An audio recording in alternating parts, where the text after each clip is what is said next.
let's discuss one of the most fascinating situations in the NBA, in my opinion, for this season, and one of the teams that I will be watching very closely, which are the Los Angeles Clippers, who, as you guys all know, just traded for James Harden, who will be joining forces with Kawhi, PG, Russ, Ty Lue, and others in LA after requesting a third trade in 34 months. So that's one a year. This has to be some kind of record, but whatever.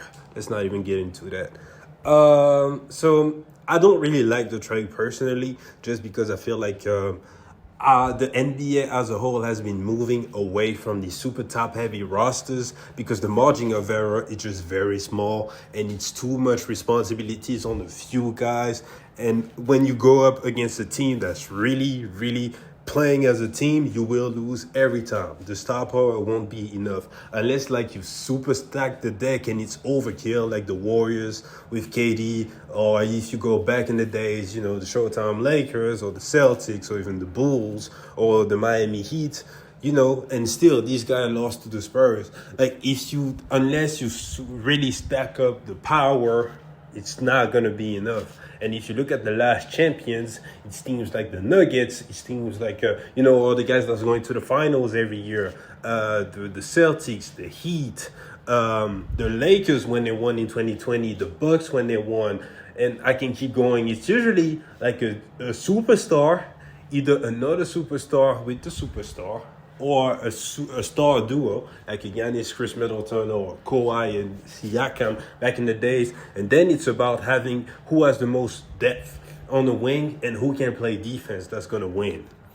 And especially for a team as injury-prone as the Clippers, led by a guy like Kawhi or even a guy like PG at this point of his career, you know that if one of these guys get injured, which is more than likely, according to history, at least recent history, then it's over for that team. So I would have rather them kept it there. However, the trade is not all the way bad because they kept their main key role players in Zoo, in Powell, and Terrence Mann. So they lost a little bit of depth, but they did not lose everything. So on paper, they still have enough.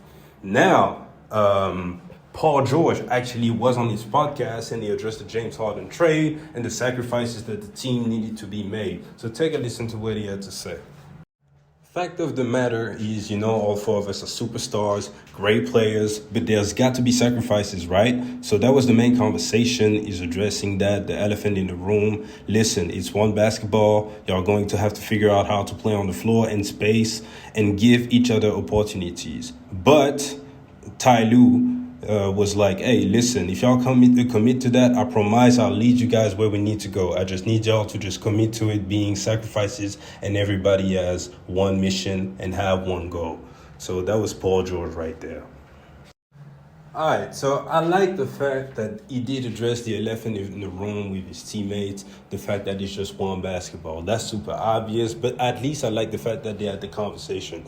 That's the first step. Now, it's a bunch of teams who keep on talking about, we're having conversation in the offseason, and it just doesn't happen. The players do not make the right sacrifices, or, the cards are not dealt the right way, so they still lose. And for the Clippers, when it comes to the sacrifices, I believe two main sacrifices need to be made.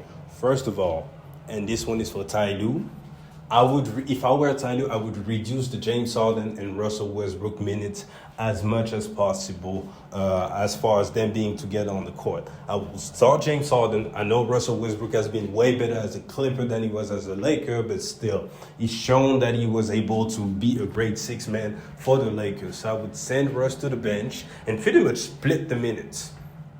Whoever's hot would get to close the game. But I do not like these guys on the court together that much. Here's why. First of all, defensively.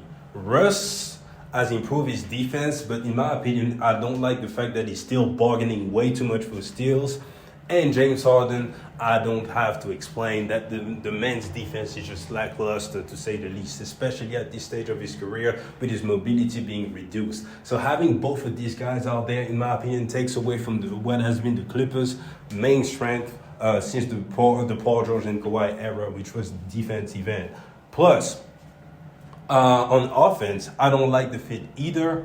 I think that they would be great in transitions together, but in the playoffs, when the game slows down and everything, I do not like having Russ off the ball, James Harden being on the ball, being pretty much ball dominant with Kawhi and PG on the wings. I do not like that fit one bit.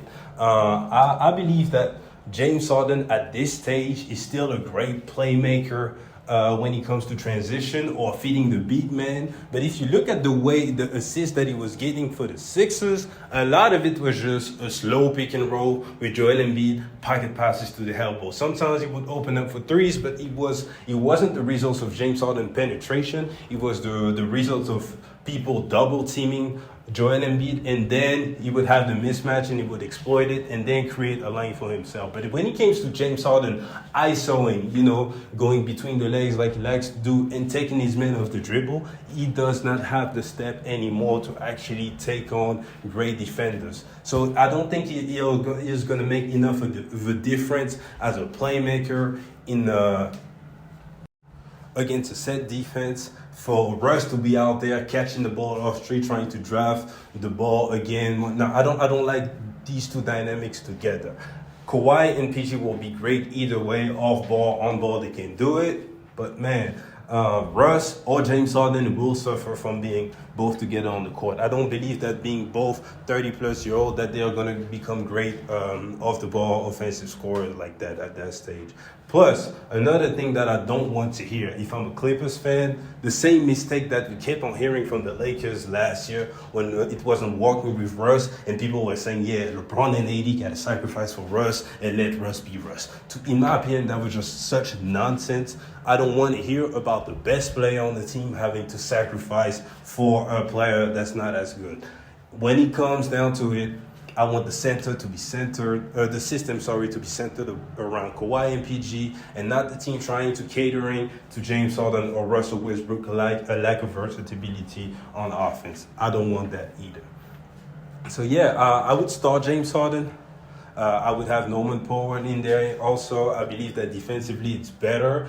And I would split the minutes with Russell Westbrook. Obviously, they would have to spend some time together on the floor, but I would limit that time to like 5 to 10 minutes maybe, depending on the matchups. If the other team is going small ball, then I can use that. But my starting lineup would not have Westbrook. I would trust Westbrook to come off the bench, bring that spark, run the second unit, maybe with Paul George still out there, maybe with Kawhi still out there, and run. So they have elite point guard playmaking at all time, but not both of the guys being redundant, fucking up the space for Kawhi and PG at the same time on offense. If they do that, and if they remain healthy, in my opinion, they have a shot to make some noise. On paper, they have everything they need. Now, all of the stuff have to go right for the Clippers, but it's the same story for everyone. So I wouldn't bet on the Clippers making some noise in the playoff just because of health issues. But if it did happen, I wouldn't be shocked either because, again, on paper, they have everything that they need. So anyways, we're going to close the video right here. Get in the comment section and give me your thoughts, y'all, about the Clippers fit. What, in your opinion, should the Clippers do when it comes to starting lineup, sacrifices, rotations? And do you actually believe in the Clippers' chances to win the championship this year? It's been your boy. Appreciate you guys for checking me out. Do not forget to like, subscribe to the channel, and I'll catch you guys later. Peace.